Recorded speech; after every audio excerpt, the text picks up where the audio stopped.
Welcome to Dark Docent.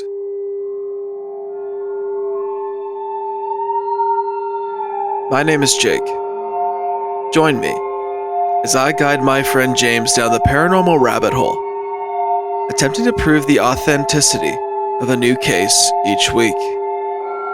Today's case: the Pumina, the giant snake of the Congo.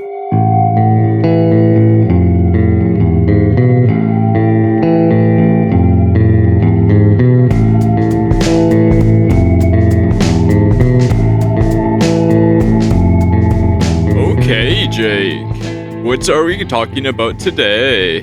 Burger King foot lettuce. Burger King foot lettuce. Is it real? Is it actually a tomato? It's real. End of episode. You want to go home? Kind of. I like Burger King, and my sandwiches usually have lettuce on them. I saw a meme like 5 minutes before coming over here, and it was about a guy that goes through drive-thrus, and he gets the people in front of them's orders and then reviews that order. He went through a Burger King, and they got like a fountain soda, an onion ring, and an original chicken sandwich. And it basically boiled down to who the fuck buys a chicken sandwich from Burger King? And then half the comments, and me, who did not comment, was like, that's like the only thing I ordered from Burger King. I don't think I've ordered anything from Burger King in the last... You and everyone I've ever fucking spoken to. I'm the only one who's ever gone to Burger King. I've had Burger King once in the last 10 years, and it was in 2015. It was after you I probably fucking hated it, like everyone does. It wasn't good. I hate it when I get it too. It wasn't good. Pisses me off every time. Why did we go? It's way too expensive now. It's fucking piss poor quality. It's the yellowest lettuce I've ever seen on a fucking chicken sandwich. It's always piss poor quality. I have never heard anyone say anything good about a Burger King who isn't from the States. Almost no one. Except for you, James, but you don't count. Have you ever had the original chicken sandwich? Not once. When it's made correctly, which is like a 1 in 5 times you go there, not bad. So we're gonna go there 5 times and order a chicken sandwich each time and see if one of us gets the good one? No, I stopped going there because it's way too expensive now. How much is it for a chicken sandwich? For 2 chicken sandwiches, they have a deal on that's 2 for $11. That's not a deal. That's not a deal. When I was going to school, given that it was like fucking 8 years ago at this point, it was like 2 for $5. I'm not even kidding. It was 2 for $5. You can't just put deal in front of anything and it be a deal. It was a crisis when the fucking junior chicken from high school to now went from $1.65 to $3. That went from $5 for 2 to like fucking $12 for 2. How do you take over a country? You slowly push until they push back, and then you wait a little bit and you push a little more. And that's what Burger King's done to you. How you doing, James? I'm doing pretty good, Jake. How are you? I'm doing all right. Today was long, but I've been excited to talk to you about creatures tonight. I've been eagerly waiting all week to hear what you have in store. You're getting better and better at lying to me about that. Practice makes perfect. But it's not a lie. I like them. I like you. Hey. I like the stories. I like the monsters. The goblins, the aliens. No ghosts. Those aren't real. I'll get you there. We'll get the ghosts. We'll see. It's just, how many stories can I tell you where a door closes by itself? That's the hard part. Well, we can start with one. We'll get you there. I got a story for you. What kind of story? A mysterious one. One that questions this very science that we know of our world. It is August 1959. The exact date? Unknown. We are 100 kilometers northwest of Pumina in the Belgian Congo. We are in what's known as the Katanga region. It's a lightly wooded savanna. There's some thin forests with thick thickets below. Now, we're in a helicopter, buddy. A helicopter? Yeah, and we're flying back to base. This helicopter is being flown by Colonel Remy Van Lierde. He is a Belgian Air Force pilot. He is in the helicopter with 3 other crew. Colonel Gayson, parachutist Major DeFive, and engineer Adjutant Hint. I will not remember any of these names. They're flying over the Belgian Congo in the Katanga region, heading back to base, when all of a sudden, one of the crew spots something. It looks like a tree, fallen over in the brush. Remy Van Lierde looks over. The trunk is slithering. They couldn't believe their eyes at first. This was a massive snake in the Congo. They estimated the snake to be about 50 feet long and about 2 foot wide at its thickest, larger than any other snake found today. Alarmed by this, Remy Van Lierde proceeded to make several passes and flying lower to get a better look at the creature. He said that he took about 6 passes over the creature to get better looks.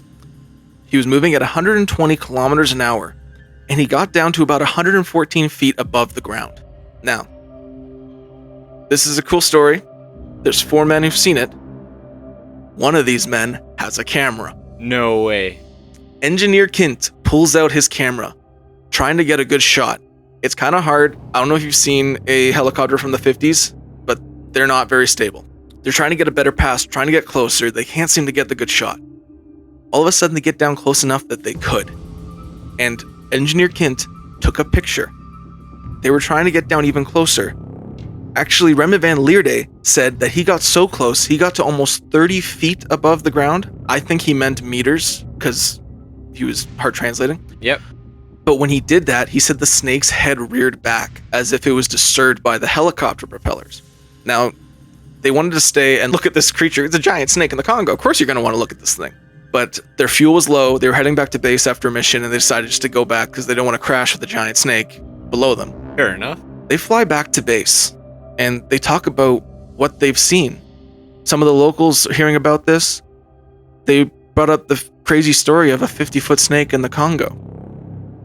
And the locals aren't surprised. James, have you heard of the Pumina, the giant snake of the Congo?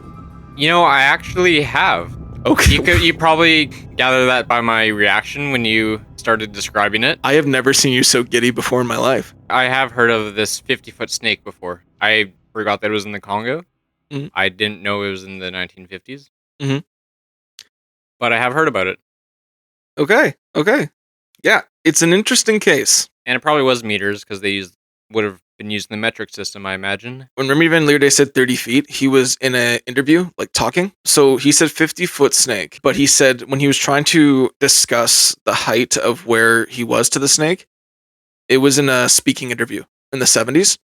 And he was having trouble with the translation when he was talking verbatim. And I think he meant 30 meters because there's no way he went from 114 feet to 30 feet. Well, you know what I did hear? What's that? That the snake lunged at the helicopter. Okay, yes, and we'll get into that. So I'm getting way ahead. I'm sorry. No, it's okay. I'm glad. That's the only thing I know about this is just there was a snake and it lunged at the helicopter. Okay. So I think that was a exaggeration. This story has plenty of exaggerations, and I will get into them with you. And I'm narrowing it down to what the original story was because lots of people took it and ran with it. Mm-hmm. Let's get into what the Congo area is like. So this is the Katanga region of the Congo. It's 500 million acres. It is very scarcely explored by Europeans, and it is one of the most biodiverse places on Earth. What makes the Congo interesting is scientists claim that the Congo and Papua New Guinea are most likely to hold prehistoric life due to its high climate, dense vegetation, diversity, all sorts of factors. This is actually where lots of people have looked in case there is any old species, which in some cases they have found, not like dinosaurs, but, rare species. Not even one dinosaur? Well, there's other legends of dinosaurs, dinosaur-type cryptids. In the Congo, there is the Mekele Mbembe, which is another dinosaur-like cryptid in the same region. Okay. In Papua New Guinea, there is a, duckbill dinosaur type cryptid and also a theropod type cryptid, which is a Tyrannosaurus Rex type family cryptid. There's lots like that. Oh, that's fun. Yeah, so these are considered the ancient worlds sort of thing. The giant snake fits right into place by the sounds of it. It does, and we'll get into the interesting part about why this makes sense that a giant snake would be here. So I know one thing about you, it's you like your giant snakes. Oh god. And regular sized snakes and small snakes and snakes. Okay, I'm going to tell you a story here. I've been researching this all week, and I was actually going to do something different, but I was so fascinated with this case that I wanted to do this one first. The thing is that I'm terrified of snakes. So I had to do this in the daytime. So I was doing on my hammock. I was making sure I had as much light as possible. I made sure that everything was around.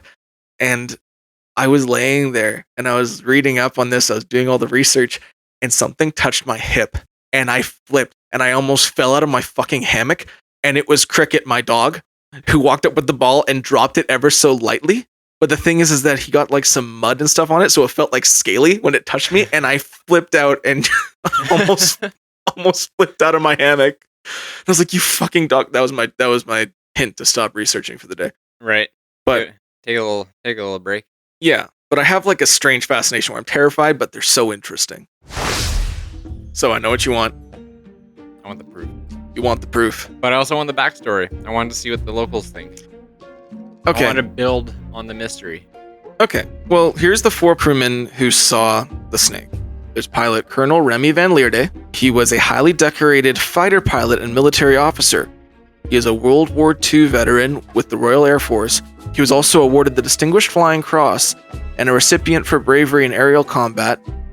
And he was also an ace, so he got over 3 kills in combat. He also led Belgium's Air Force, significantly influencing post-war aviation. And he's known for his keen observation skills and leading aerial missions in Africa. Colonel Gayson, he was the co-pilot, and he was actually the first to notice the snake, identifying it as a moving tree trunk. He's an experienced officer in reconnaissance and aerial surveillance. His quick thinking allowed the helicopter to return to the sighting location. He was the one who initially said to go back for more passes. Parachutist Major DeFive. DeFive was an elite airborne soldier specializing in parachute operations, awarded the Distinguished Service Order, which is an honor given for military excellence, and he was also on the flight for aerial reconnaissance. Getting a bit of a vibe here for the aerial reconnaissance. These guys are kind of knowing what they're looking at. Yeah, sounds like it. And then last but not least, Engineer Adjutant Kint. He was a military engineer responsible for aircraft operations and mechanical tasks. His photograph became one of the most scrutinized pieces of cryptozoological evidence ever. Do you want to see the photo? I would love to see the photo. I have several different versions of the photo. Uh-oh. I'll get to why. So here's the original photograph. This is from the helicopter up high. No zooming in, no nothing. That does look like a giant snake amongst shrubbery. Not even remotely tree trunk-like. That is full-on snake. Yes. It is a snake. Some say it is a worm on rocks, but I will get into why that has been disproven. Very good photo for, I think, a moving helicopter. Yes, a very good photo for a moving helicopter, and for the kind of camera he had. So here's a zoomed-in version of the snake. A very shiny snake. Yes.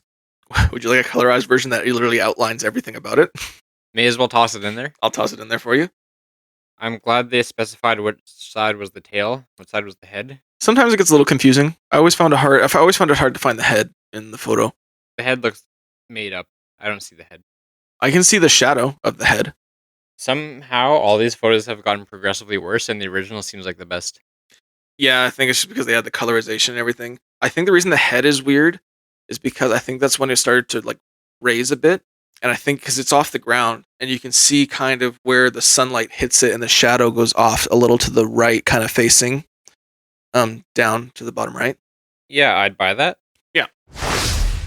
When Remy Van Lierde and the other crew members of the helicopter got back to base and were talking about the estimates of the snake, they estimated it between 45 and 50 feet long. It had a triangular head that was 2 feet wide at the widest point and 3 feet long. Kint said that it had like a reddish color on top of it and like a white underbelly. Van Lierde said it was more of a greenish brown, but put those together, it's all dependent on the light, right? They all agreed that the underside was white, and they all talked about the snake coiling its head when they got too close, as if maybe it was going to strike, or possibly more likely the helicopter's propellers were causing turbulence in the area and it was just kind of being a snake about it, riding back. Yeah, I might be a little shy too. Yeah, well, I don't think a snake's first instinct is to bite a helicopter. So when they got the photograph done, I'll give you a picture of what the type of camera Kint was using. It was called a Zeiss Icon Netex 6x6. These are the kind of cameras that they were using. Bulky, barely has any aiming. You just got to look through a crosshair like you're aiming a gun, and then take a click. Looks like a neat little Polaroid, almost. almost same sort of shape. It's just very clunky. And the thing is that you got to aim like you're aiming a gun, click the button, and then assume that you got the photo. So the fact that we got it is fascinating to me, especially since it was in a helicopter. An incredible job by that guy. I think he did a fantastic job, and it shows his like reconnaissance expertise. Like he can take a picture in a helicopter and still get a photo. That's impressive, especially at that time. When they got the photo developed, they sent it to cryptozoologist Bernard Heuvelmans. He got the original negative in 1960. This is next year. This is how long it took to get this all done. So Heuvelmans got a copy, and also cryptozoologist Ivan T. Sanderson got a copy in 1962. Was a cryptozoologist a full-time job in the 1960s? Well, cryptozoology it's gotten like a stigma to it now. All cryptozoology is, and the basis of it, is studying animals that could exist, but not yet proven by science. Right. So guys looking for a giant squid in the ocean, they're technically cryptozoologists. Except some guys specifically want to look for animals that aren't yet proven by scientists. Doesn't necessarily mean they're going to go for monsters that don't exist. It means like they're trying to find scientific evidence as to why they would. Sure. Okay, that makes sense. And also these guys aren't just cryptozoologists. They have other fields in science, but they also do cryptozoology. Heuvelmans is a cryptozoologist, but also a biologist. Ivan T. Sanderson's another man who took a look at it. And also Charles H. Hapgood. Several people have looked at this photo. With all these people looking at the photo, including Belgian naturalists, they determined that the vegetation around the snake is that of trees and a termite mound. And they could determine that by looking at the photo. And they've actually pointed it out in this photo here. You can see it frames the termite mound for you to see. Okay, yeah, I can see that, along with a couple of trees. Yeah. They're called trees, but they're very small. Yeah, they're thin trees. Twigs with leaves on them. Yeah, they're thin trees. It's more of a savanna type environment they're in. Makes sense, I suppose. Yeah. Now, the thing that's interesting about this termite mound is termite mounds can get up to 26 feet wide. They are huge in Africa. Looking at this, zoologist Ray Turkefs studied the photograph, and he concluded that the snake was between 40 and 45 feet. 45 of them. Fuck off. Sorry, I couldn't help myself. I've been doing that at work all day. Fuck yourself. He estimated the diameter at its thickest to be about 2 feet, and the motion blur was likely due to helicopter movement. There have been several people that have said this is like a worm on a rock, or this is like a faked photo, like they put a photo over top of a photo. This has been analyzed several times, and actually there's been more disproving done to those people saying that than to the actual photo. This photo is a legitimate photo. The worm thing definitely doesn't hold any water looking at the photo. No. The photo over photo, I could be persuaded one way or another at this point. It does kind of stand out. It's a giant snake in the savannah. It just looks out of place for sure. Yeah. So about the photo over photo, they prove that that isn't a possibility due to the blur on the snake. It matches with the way the helicopter would have been moving. So they can determine that this is a genuine photograph. It hasn't been altered in any way. With that, that takes the fake photo theory out of it. Here's where we get to more of the sciencey stuff that I find super interesting. Heuvelmans had identified the snake as an oversized African rock python, which makes sense, the triangular head. That's a very python thing. The rock python has the same sort of colors I described, the greenish brown or reds on top with the white underbelly, and the largest ever recorded species of the rock python was in this area in 1932, only 30 years before, and it was recorded at 32 feet long. That's still pretty big. It's still pretty big, and it's in the same area as this snake was allegedly found. Heuvelmans also theorized that a 14-meter specimen, though rare, was possible, especially in these conditions. Now, here's where the exaggerated reports start. So Ivan T. Sanderson got the photo. He's the cryptozoologist. Even though everyone on the helicopter stated that they were between 114 and 140 feet altitude when they took the photo, Ivan T. Sanderson said there's no way, they had to be 500 feet high, which means the snake had to be 200 feet long. That's a little bit of a difference. That's a lot of a difference, and people took that, and that's a sexier number, 200 feet. That did not look 500 feet up. It did not, and unless there's an incredible zoom on that old-ass camera, which I doubt. He's the first one to say this, and the thing is that a cryptozoologist 2 years later after the photo was taken said this, but the 4 men who are air reconnaissance professionals stated that they were just a little over 100 feet above the snake, and it was only 50 feet long. I kind of trust their judgment more. That's just me. I don't know what you think. Have they considered the possibility that it's like a weather balloon or swamp gas, perhaps? No. This cryptid case is swamp gas, weather balloon free, my friend. Oh. The best that they could do was pin a worm on this son bitch, and they couldn't even do that. A worm from 500 feet up. That is a 200... Sorry. A 200-foot long worm. Okay, so with this report, I think the size of a fish you could catch with that. So with this report, this is the number that got blown up.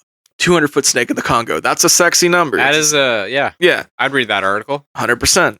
No one agrees with this, really, except lots of people blown it up. And then they also exaggerated with the retelling of the story from Remy Van Lierde about the snake coiling its head.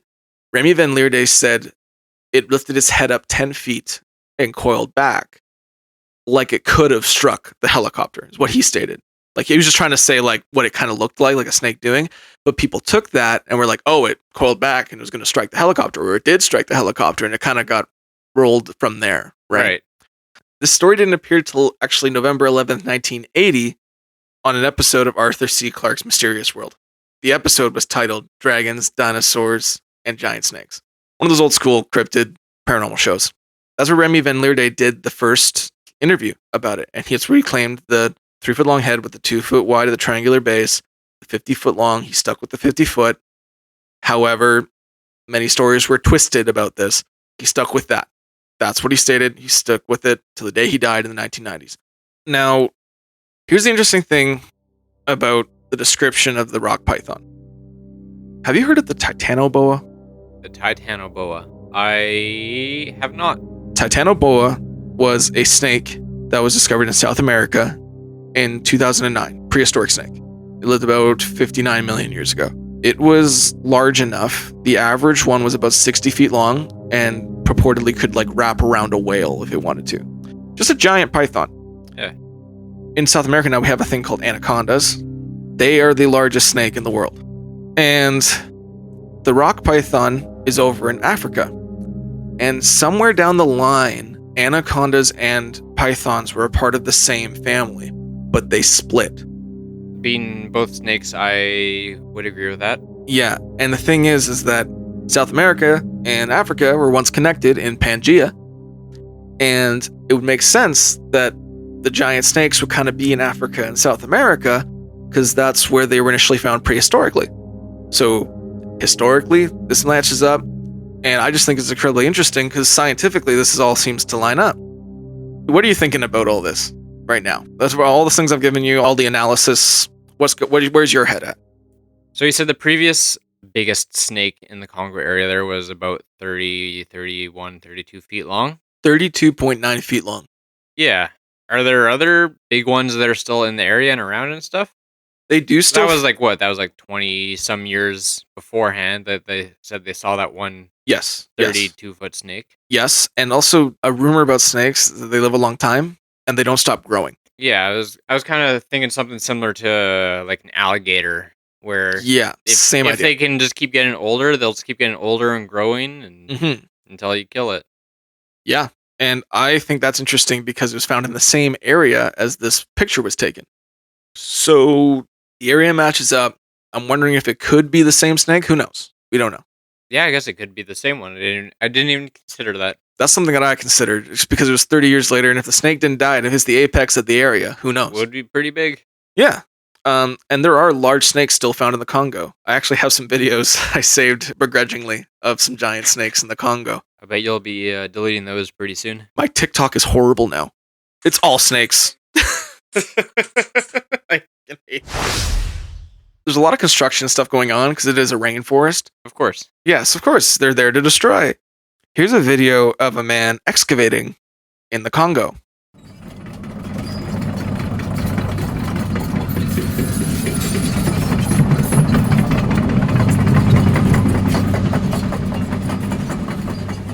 That is a very large snake hanging off an excavator bucket. Yes. And so they still I would find... guess that must have been at least 20 feet.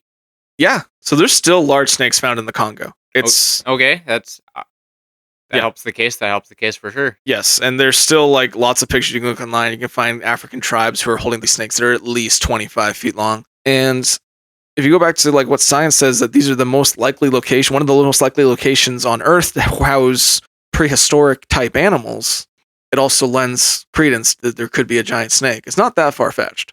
As far as cryptids go, this is the least cryptic one. I would agree with you, but I still think it's pretty cool. A giant snake that's like bigger than anything anyone could imagine, bigger than a school bus. And they said the same thing about that squid. And it's real. Yeah, exactly. It's got a video of it. Mm-hmm. Yeah, it's the other day. Yeah, it's crazy. Now, there's also like lots of stories that come out of the Congo from like past settlers who were chased out from what they called the Pumina, the giant snake of the Congo. There's also stories of soldiers in the Congo climbing over a tree in their way, and when they got over the tree slithered away. Stuff like that. There's just a lot of stuff, and there's so little people there that would talk about it that I think it's interesting that all this stuff comes up. Now, in the 2000s, this story was definitely popular on the internet. Picture went around everywhere. People analyzing it all over the place. People still argue about it to this day, but the thing is that the people who believe it's a giant snake are winning the argument, which I think is hilarious. And we had this awesome thing that someone figured out they could do in 2023. People started using Google Earth to try to find the area. And it's still inconclusive, but people have been searching this area and they have found similar areas to what Remy Van Lierde flew over that day. The thing is that it's been 70 years and it's not going to look the exact same. Has the GeoGuessr guy had anything to say about this? The who? The GeoGuessr guy? Who's the GeoGuessr guy? A Rainbolt or something like that. I've never heard of him. He's just someone who's like probably severely autistic. Okay. / has photographic memory. They usually go hand in hand. I just assume it's some sort of autism. Right. But he's just someone who, GeoGuessr is. No, I've never heard about this. Really? No, yeah, I've never heard of this. I might know it if you show me like a video. GeoGuessr is like a Google Earth game. Google Maps, Google Earth game where it just drops you on Street View somewhere and you figure out where the fuck you are. Yeah, okay, yeah, I've seen that. I didn't know it was called GeoGuessr. Yeah, well, yeah. Okay. Well, no, I don't think anyone's GeoGuessed it yet, but they did find some pictures. This one's argued on Reddit, where all the greatest minds come to argue about cryptids. That's where I get all my factual information from. One Reddit user says, "Kill yourself." Oh, God. That one's always right. What? Keeping it light, keeping it fun. We're just going to delete everything. Reddit says, "Kill yourself, keeping it light." Here's the location, and they've side-by-sided it with the photo. It's not the most convincing, but I can see why they think this could be the area. Some guys have done some tracings of where the paths could be and stuff, but people still consider it inconclusive, but similar. To me, this photo, although it does look similar, this photo is obviously in color and a lot more up to date. Yeah. It looks like it is far too high up with treetops and a tiny little path you can see. If this was the same photo, I would say it's closer to 500 feet up. Yeah, I can agree with that. If this is the same spot, then that is a 500 foot up photo. Mm-hmm. I'm curious if they used Ivan T. Sanderson's estimate of the height and not Remy Van Lierde's, and that might be why it looks different. I mean, I imagine there's probably a lot of spots in the savannah there that vaguely match up to what that termite hill and 2 shrubs were, or 2 trees. Termite hill is probably long gone. Oh, yeah. Those trees are either dead or a little bit taller. Mm-hmm. Shrubs are shrubs. I don't think there's any meaningful way to find that same spot because there's no realm of possibility that it looks the same and is just findable. Yeah, no, I think it's damn near impossible to find exactly where you'd find it. We know the region is the Continga region. It was about but that's a vast area. As I said before, the Congo's 500 million acres of rainforest. it's damn near impossible. Like, even now, people have a hard time exploring the area. We know so little about it, and we're still investigating it. And I think that just trying to find the area and not finding it just gives more credence to the fact that this is a really extremely mysterious area, and we don't know much about it. And the fact that we know so little could lead to giant creatures unknown to science. There's a lot of places a snake could hide in the rainforest. Yeah. With that, do you want to go to conclusions? If there's nothing else to present, let's go to conclusions. Alrighty. So, to break down everything that we've been over before, we have 4 reconnaissance air technicians that have seen the snake, identified how high they were, identified the altitude of which they were at. That wouldn't help my case.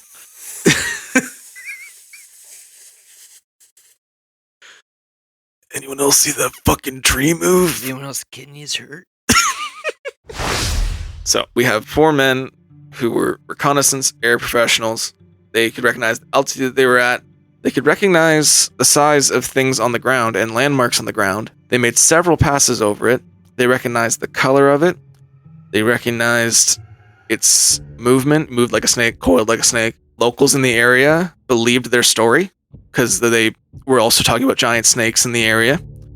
The other biggest snake on record in the area was found in the same area. Several people have analyzed the photo saying it is a real photo, and several biologists have looked at the photo claiming, or at least acknowledging, what Remy Van Lierde saw, except for Ivan D. Sanderson, who thought it was a 200-foot snake, which is impossible. Or a worm. Or a worm. The worm thing is also ridiculous, by the way. That's an example of the guys making up, like... Literally anything to disprove something. That's an example of it, where it's even more ridiculous than just a snake that's big. With all these things that we have found, we also know that this is the area of where Titanoboa would have prowled when it was back at Pangea days.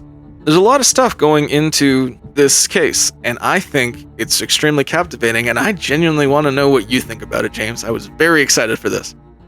Well, I think you'll be disappointed to hear that this is pretty unbelievable. I would give this a 2.5.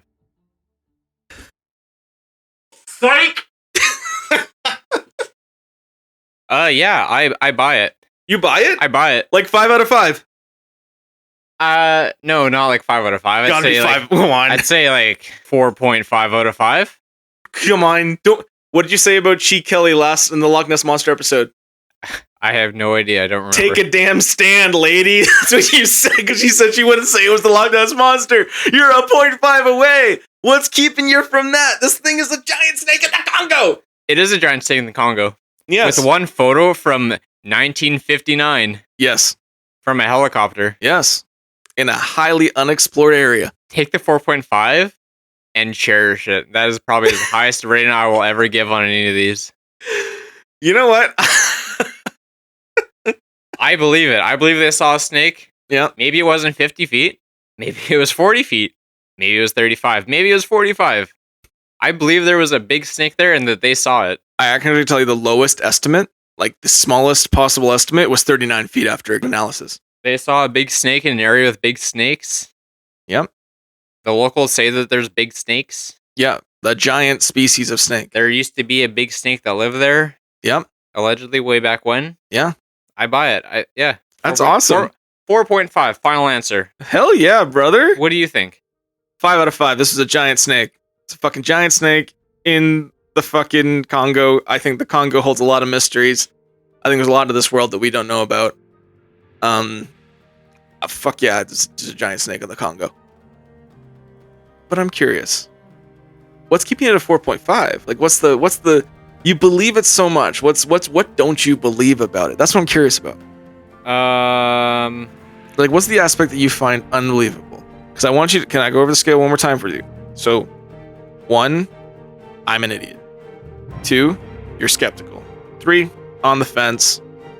4, there's something there, but I'm not a full believer. 5, I believe it. And you said I believe it. You know, when you put it that way... That's what I'm saying. With our tiny little scale... Yes, they're broad strokes.